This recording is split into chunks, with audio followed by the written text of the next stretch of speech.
Tehran থেকে শুরু হচ্ছে বিশ্ব সংবাদ।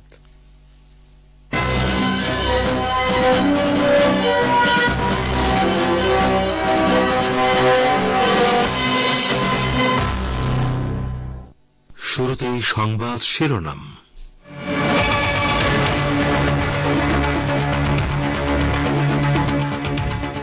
ইরানে ইসলামী বিপ্লব বার্ষিকী উপলক্ষে 10 দিনব্যাপী কর্মসূচি শুরু। জুমার খতিব বললেন, জ্ঞান বিজ্ঞানে উন্নতি ইসলামী বিপ্লবের বড় অর্জন।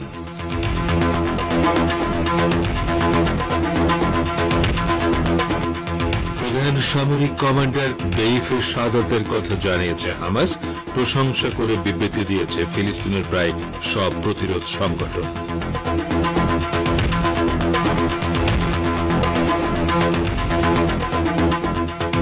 বাংলাদেশে হরতাল সহ যেকোনো নাশকতা মোকাবেলায় আইন শৃঙ্খলা রক্ষাকারী বাহিনী প্রস্তুত রয়েছে বলে জানিয়েছে ডিএমপি কমিশনার।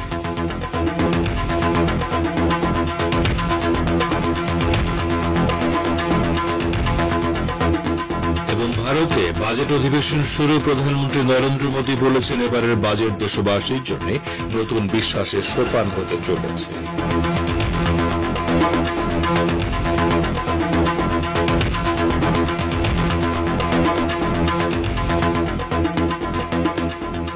আসসালামু আলাইকুম। এতক্ষণ গুরুত্বপূর্ণ সংবাদ শিরোনাম শুনলেন। এবারে বিস্তারিত বিশ্ব সংবাদে স্বাগত জানাচ্ছি আমি গাজী আব্দুর রশিদ। ইরানে আজ থেকে ইসলামী বিপ্লব বার্ষিকী উপলক্ষে 10 দিনব্যাপী নানা কর্মসূচি পালিত হচ্ছে। আজ ফার্সে 12ই বাহমান। 1979 সালের এই দিনে ইসলামী বিপ্লবের রূপকার ইমাম খোমেনি রহমতুল্লাহ আলাইহি প্রায় 15 বছরের নির্বাসন শেষে দেশে ফিরে আসেন এবং এর 10 দিন পর বিপ্লব চূড়ান্ত বিজয় লাভ করে। এই 10 দিনকে ইরানে আলোকোজ্জ্বল 10 প্রভাত নামে অভিহিত করা হয়। বিপ্লব বার্ষিকীকে সামনে রেখে ইসলামী প্রজাতন্ত্র ইরানের সর্বোচ্চ নেতা আয়াতুল্লাহিল উজমা খামেনি গতকাল বিপ্লবের রূপকার ইমাম খোমেনি রহমতুল্লাহ আলাইহির মাজার জিয়ারত করেছেন। সেখানে তিনি কোরআন তেলাওয়াত ও দোয়া করেন, বিপ্লবের মহান নেতার স্মৃতির প্রতি শ্রদ্ধা জানান। এরপর ইমাম খোমেনি রহমতুল্লাহ আলাইহির মাজারের অদূরে শহীদদের কবরস্থানে যান। ইসলামী বিপ্লবের বিজয়ের মাধ্যমে ইরানের মাটি থেকে চিরতরে মুছে যায় 2500 বছরের রাজতান্ত্রিক শাসন ব্যবস্থা। উৎখাত হয় আমেরিকার পদলেহী রেজা শাহ সরকার। ইসলামী প্রজাতন্ত্র ইরানের প্রভাবশালী আলেম হুজাতুল ইসলাম সাইয়েদ মোহাম্মদ হাসান তোরাবি ফায়াদ বলেছেন, ইরানের সর্বোচ্চ নেতা শক্তি সামর্থ্য গড়ে তোলার জন্য জ্ঞান বিজ্ঞানে উন্নতির উপর জোর দিয়েছেন। তার মতে ইসলামী বিপ্লবের সবচেয়ে মূল্যবান অর্জন হল জ্ঞান বিজ্ঞানে উন্নতি। আজ ইরানের জুমার নামাজের খুতবায় তিনি একথা বলেন। আজ থেকে ইরানে ইসলামী বিপ্লব বার্ষিকী 10 দিনব্যাপী অনুষ্ঠানমালা শুরু হয়েছে। 1979 সালের এই দিনে ইরানের ইসলামী বিপ্লবের রূপকার ইমাম খোমেনি রহমতুল্লাহ আলাইহি নির্বাসন থেকে ইরানে ফিরে আসেন। এ কারণে আজ তেহরানের প্রধান জুমার নামাজ অনুষ্ঠিত হয় হযরত ইমাম খোমেনি রহমতুল্লাহ আলাইহির মাজার কমপ্লেক্সে। সেখানে জুমার ইমাম আবু তোরাবি ফায়াদ আরো বলেন, ইসলামী ইরান জ্ঞান বিজ্ঞানে যে উন্নতি সাধন করেছে সেটার ভিত্তি স্থাপন করে গেছেন এবং এই পথ ধরেই ইরান উজ্জ্বল ভবিষ্যতের দিকে এগিয়ে যাচ্ছে। জুমার খতিব প্রতিরোধ সংগ্রামের বিজয়ে গাজার ধৈর্যশীল ও ইমানদার জনগণকে অভিনন্দন জানান এবং গাজাবাসীর প্রতিরোধের প্রশংসা করেন। ফিলিস্তিনের ইসলামী প্রতিরোধ আন্দোলন হামাসের প্রধান সামরিক কমান্ডার মোহাম্মদ দেইফ সহ কয়েকজন গুরুত্বপূর্ণ সামরিক কমান্ডারের শাহাদাতের কথা ঘোষণা করেছে আল কাসাম ব্রিগেড। শাহাদাত বরণ করা সামরিক কমান্ডারদের মধ্যে ডেপুটি সামরিক কমান্ডার মারওয়ান ইসা, ওয়েপন ও কম্ব্যাট সার্ভিসের কমান্ডার গাজী আবু তামা, জনশক্তি ও সাপ্লাই ইউনিটের কমান্ডার রায়েদ সাবেদ এবং খান ইউনুস ব্রিগেডের কমান্ডার রাফে সালামা রয়েছেন। এর পাশাপাশি হামাসের নর্দার্ন ব্রিগেডের কমান্ডার আহমেদ আল কান্দুর ও সেন্ট্রাল ব্রিগেডের কমান্ডার আইমান নফেল শহীদ হয়েছেন। গত আগস্ট মাসে ইসরায়েল ঘোষণা করেছিল যে বিমান হামলায় দেইফ শহীদ হয়েছেন, কিন্তু হামাস বিষয়টি গতকালের আগ পর্যন্ত নিশ্চিত করেনি। গতকাল 30 জানুয়ারি বৃহস্পতিবার হামাসের সামরিক মুখপাত্র আবু ওবায়দা বিষয়টি নিশ্চিত করেন। দেইফের পুরো নাম মোহাম্মদ আবু খালেদ দেইফ। শহীদ হওয়ার আগে ইহুদিবাদী ইসরায়েল তাকে 7 বার হত্যার চেষ্টা চালালেও তিনি বেঁচে যান। ফিলিস্তিনের এই বীর মুজাহিদ হামাস আন্দোলনের কমান্ডার হিসেবে নিযুক্ত হওয়ার পর ইসরায়েল বিরোধী বহু বড় বড় অভিযানের নেতৃত্ব দিয়েছেন। এদিকে ফিলিস্তিনের ইসলামী প্রতিরোধ আন্দোলন হামাসের প্রধান সামরিক কমান্ডার মোহাম্মদ দেইব সহ কয়েকজন গুরুত্বপূর্ণ সামরিক কমান্ডারের শাহাদাতের কথা ঘোষণা করার পর এ বিষয়ে বেশ প্রতিক্রিয়া হয়েছে। ফিলিস্তিনি দলগুলো ঘোষণা করেছে তাদের প্রতিরোধ যুদ্ধ অব্যাহত থাকবে। প্যালেস্টাইন লিবারেশন পপুলার ফ্রন্ট এক বিবৃতিতে হামাসের প্রধান সামরিক কমান্ডার মোহাম্মদ দেইব সহ কয়েকজন গুরুত্বপূর্ণ সামরিক কমান্ডারের শাহাদাতের ঘটনায় অভিনন্দন ও শুভেচ্ছা জানিয়েছে। বিবৃতিতে বলা হয়েছে, শহীদ দেইব সফলভাবে আল-আকসা ঝড় অভিযান চালিয়ে ইহুদিবাদী ইসরায়েলের সব হিসাব নিকাশ ওলটপালট করে দিতে সক্ষম হন। প্যালেস্টাইন লিবারেশন পপুলার ফ্রন্টের বিবৃতিতে আরো বলা হয়েছে, কমান্ডারদের শাহাদাতের ফলে প্রতিরোধ শক্তিতে দুর্বল হবে না, বরং আমাদের সংকল্প ও ইচ্ছাশক্তি আরো সুদৃঢ় হবে। ফিলিস্তিনি পপুলার রেজিস্ট্যান্স মুভমেন্টের মহাসচিব শেখ আবু কাসেম দাগমাস তার প্রতিক্রিয়ায় বলেছেন, মোহাম্মদ দেইব এবং তার সহকর্মীদের শাহাদাতে জিহাদ ও প্রতিরোধ থেমে থাকবে না, বরং ইসরায়েলের কবল থেকে ফিলিস্তিনকে মুক্ত করার এবং ফিলিস্তিনি ভূমির 1 ইঞ্চিও ছাড় না দেওয়ার সংকল্প আরো সুদৃঢ় করবে। ইসলামী জিহাদ মুভমেন্ট পার্টি এক বিবৃতিতে বলেছে যে মোহাম্মদ দেইব এবং তার সঙ্গীরা সাহস, ত্যাগ এবং নিষ্ঠার জীবন্ত উদাহরণ এবং দখলদাররা ফিলিস্তিনি জনগণের প্রাণপ্রিয় নেতাদের শহীদ করে তাদের প্রতিরোধের চেতনা থেকে দূরে সরিয়ে রাখতে পারবে না। ফিলিস্তিনি ইসলামী জিহাদ আন্দোলনের উপমহাসচিব জোর দিয়ে বলেছেন যে প্রতিরোধ শক্তির কাছ থেকে ছাড় আদায় করার দিন শেষ হয়ে গেছে এবং হামাসের মহান নেতাদের শাহাদাত মানে প্রতিরোধের সমাপ্তি নয়। ওদিকে ইয়েমেনের আনসারুল্লাহ আন্দোলন মোহাম্মদ দেইব এর শাহাদাতের ঘোষণায় শোক প্রকাশ করে বলেছে, ফিলিস্তিনি কমান্ডার এই ভূমি স্বাধীনতার জন্য নিজের জীবন উৎসর্গ করেছেন। আনসারুল্লাহ আন্দোলনের রাজনৈতিক কার্যালয়ে এক বিবৃতিতে হামাসের সামরিক শাখা আল কাসাম ব্রিগেডের কমান্ডার শহীদ মোহাম্মদ দেইবকে মুসলিম উম্মার মহান শহীদ হিসেবে অভিহিত করেছেন, যিনি ফিলিস্তিনের মুক্তির জন্য নিজের জীবন বিলিয়ে দিয়েছেন। আপনারা বিশ্ব সংবাদ শুনছেন রেডিও তেহরান থেকে, আর প্রচারিত হচ্ছে বাংলাদেশ ও ভারতের শর্টওয়েভ 25 মিটার ব্যান্ডে, এছাড়া বিশ্বজুড়ে ইন্টারনেট ও স্যাটেলাইটে।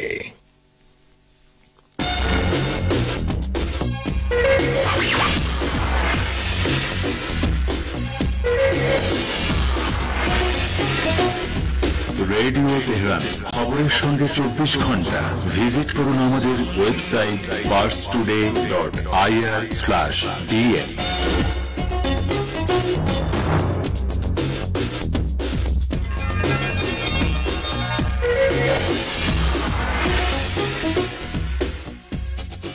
আবারও ফিরে এলাম বিশ্ব সংবাদে। বাংলাদেশের ঢাকা মেট্রোপলিটন পুলিশের কমিশনার শেখ মোহাম্মদ সাজ্জাদ আলী বলেছেন, হরতাল সহ যে কোনো নাশকতা মোকাবেলায় আইন শৃঙ্খলা বাহিনী প্রস্তুত রয়েছে। সদস্যের নিষিদ্ধ সংগঠন ছাত্রলীগ সহ কেউ যদি হরতাল সহ বিভিন্ন কর্মসূচি দিয়ে নাশকতার চেষ্টা করে তাহলে কঠোরভাবে দমন করা হবে। আজ 21-এর বইমেলার নিরাপত্তা ব্যবস্থা পরিদর্শন শেষে সাংবাদিকদের এসব কথা বলেন তিনি। শেখ মোহাম্মদ সাজ্জাদ আলী বলেন, ডিএমপির বাইরেও র্যাব গোয়েন্দা সংস্থা থাকবে নিরাপত্তায় নিয়োজিত। এবার টিএসসি থেকে দোয়েল চত্বর সড়ক সারাদিনই বন্ধ থাকবে। ঢাকা বিশ্ববিদ্যালয়ের আশেপাশের এলাকাতেও নিরাপত্তা ব্যবস্থা জোরদার করা হবে। ঢাবি এলাকায় মেলা চলাকালীন 1 মাসে কোনো ভারী যানবাহন চলবে না। ডিএমপি কমিশনার বলেন, উস্কানিমূলক কোনো বই যেন বইমেলায় না থাকে, এর জন্য বাংলা একাডেমিকে বলা হয়েছে। বইমেলা ঘিরে নিশ্চিদ্র নিরাপত্তা ব্যবস্থা নেওয়া হয়েছে। বইমেলায় খাবারের দোকানে যাতে বাড়তি দাম রাখা না হয় এ বিষয়ে পুলিশকে নজরদারি করার নির্দেশ দেওয়া হয়েছে। চলমান সব আন্দোলন নিয়ে সাজ্জাদ আলী বলেন, ছোট ছোট আন্দোলন করে রাস্তা বন্ধ করা উচিত নয়, পুলিশ কাউকে মারতে চায় না। ভারতীয় কিছু গণমাধ্যম বাংলাদেশের অন্তর্বর্তী সরকারকে নিয়ে বিভিন্ন ধরনের মিথ্যা প্রোপাগান্ডা সংবাদ পরিবেশন করে বাংলাদেশ ও যুক্তরাষ্ট্রের মধ্যে উত্তেজনা তৈরির অপচেষ্টা চালাচ্ছে বলে অভিযোগ উঠেছে। সম্প্রতি ভারতের সাপ্তাহিক পত্রিকা দ্য অর্গানাইজারের একটি সংবাদের পরিপ্রেক্ষিতে এমন অভিযোগ তুলেছেন বাংলাদেশের প্রধান উপদেষ্টার প্রেস উইং এর ফ্যাক্ট চেক।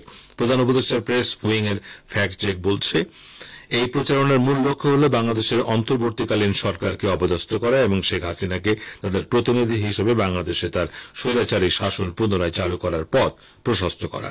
দ্য অর্গানাইজারের সর্বশেষ মিথ্যা অভিযোগ হল বাংলাদেশের প্রধান উপদেষ্টা মোহাম্মদ ইউনূস এবং ওপেন সোসাইটি ফাউন্ডেশনের সভাপতি অ্যালেক্স সোরেসের মধ্যে সাক্ষাৎটি প্রেসিডেন্ট ট্রাম্পের প্রতি একটি চ্যালেঞ্জ ছিল। এতে আরো বলা হয়েছে, মার্কিন যুক্তরাষ্ট্রের পররাষ্ট্র দপ্তর এবং ঢাকায় তাদের দূতাবাস ভালো করেই জানে যে অধ্যাপক ইউনূস বিভিন্ন ধরনের মানুষের সঙ্গে সাক্ষাৎ করেন, সরকারি উচ্চপদস্থ কর্মকর্তা থেকে শুরু করে ব্যবসা ও নাগরিক সমাজের নেতৃবৃন্দ পর্যন্ত, এমনকি তাদের সঙ্গেও যারা বাংলাদেশের সমালোচক। ভারতে আজ 31 জানুয়ারি থেকে সংসদের বাজেট অধিবেশন শুরু হয়েছে, 14 এপ্রিল শেষ হবে। আগামীকাল মোদী সরকারের পূর্ণাঙ্গ বাজেট পেশ করবেন অর্থমন্ত্রী নির্মলা সীতারমণ। তার আগে আজ সংসদের দুই কক্ষের সদস্যদের সামনে ভাষণ দেন রাষ্ট্রপতি দ্রৌপদী মুর্মু। রাষ্ট্রপতির ভাষণের আগে প্রধানমন্ত্রী বলেছেন, দেশবাসী আমাকে তৃতীয়বারের জন্য তাদের স্বপ্ন পূরণের উদ্দেশ্যে কাজ করার সুযোগ দিয়েছেন, তাতে আমি আপ্লুত। আমি আগামী 25 বছর সমৃদ্ধ ভারতের জন্য গুরুত্বপূর্ণ। তিনি বলেন, স্বাধীনতার শতবর্ষে বিকশিত ভারতের স্বপ্ন পূরণের সংকল্প নিয়েছে এই সরকার। এবারের বাজেট সেই সংকল্প পূরণের লক্ষ্যে দেশকে এগিয়ে নিয়ে যাবে। রিফর্ম, পারফর্ম, ট্রান্সফর্ম, এবং এটাই আমাদের লক্ষ্য।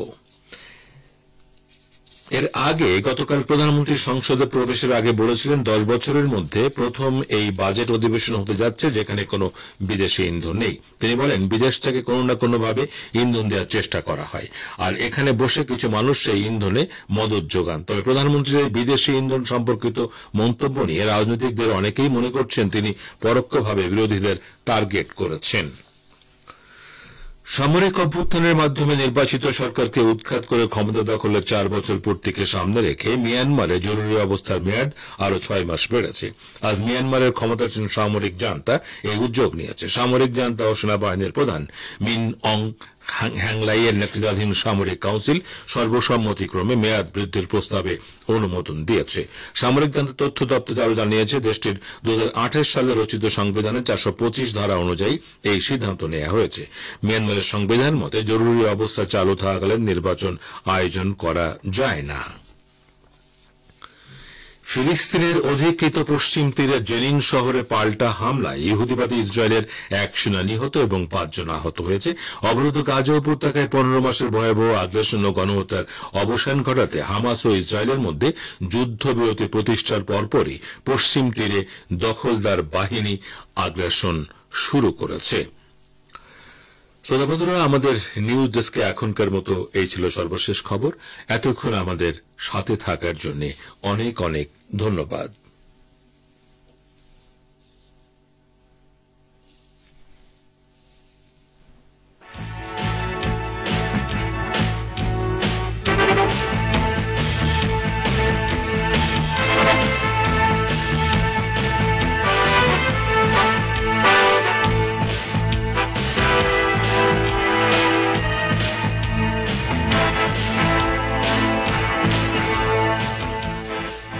সংবাদ শুনলেন রেডিও তেহরান থেকে।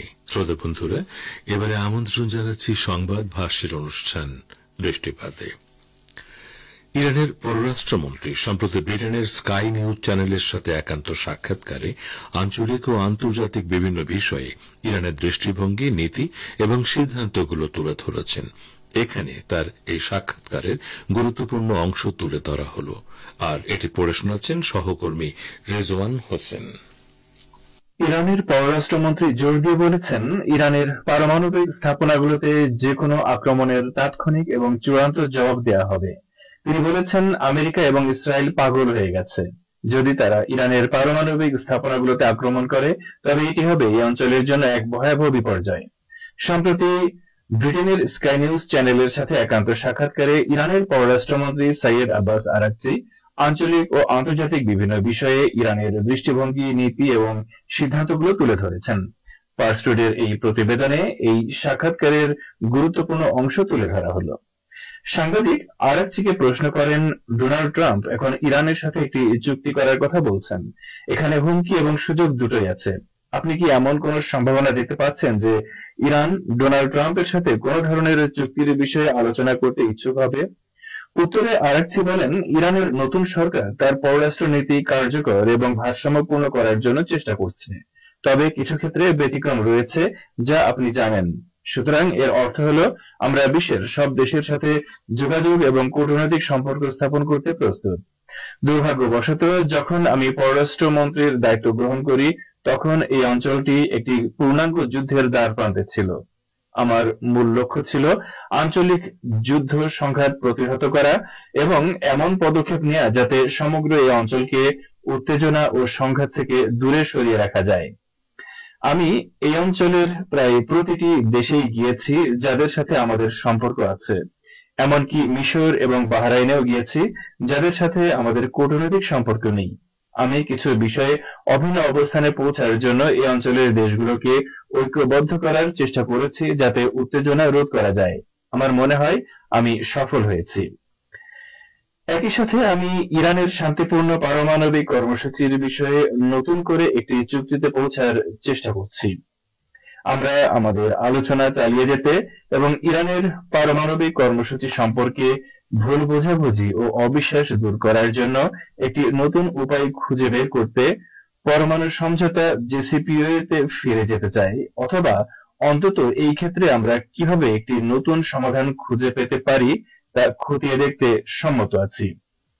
অবশ্য মার্কিন যুক্তরাষ্ট্রের নির্বাচনের আগে এ বিষয়ে কোনো সিদ্ধান্তে আসা কঠিন ছিল। যুক্তরাষ্ট্রে প্রেসিডেন্ট নির্বাচনের পর আমরা এখনো নতুন সরকারের দৃষ্টিভঙ্গি এবং নীতি কি হবে তা দেখার জন্য অপেক্ষা করছি। সাংবাদিক আরো প্রশ্ন করেন, আমরা ইসরায়েলি পররাষ্ট্রমন্ত্রীকে বলতে শুনেছি যে ইরানকে আক্রমণ করার জন্য এর চেয়ে ভালো সময় আর কখনো আসেনি, কারণ ইরান সবচেয়ে দুর্বল অবস্থায় রয়েছে।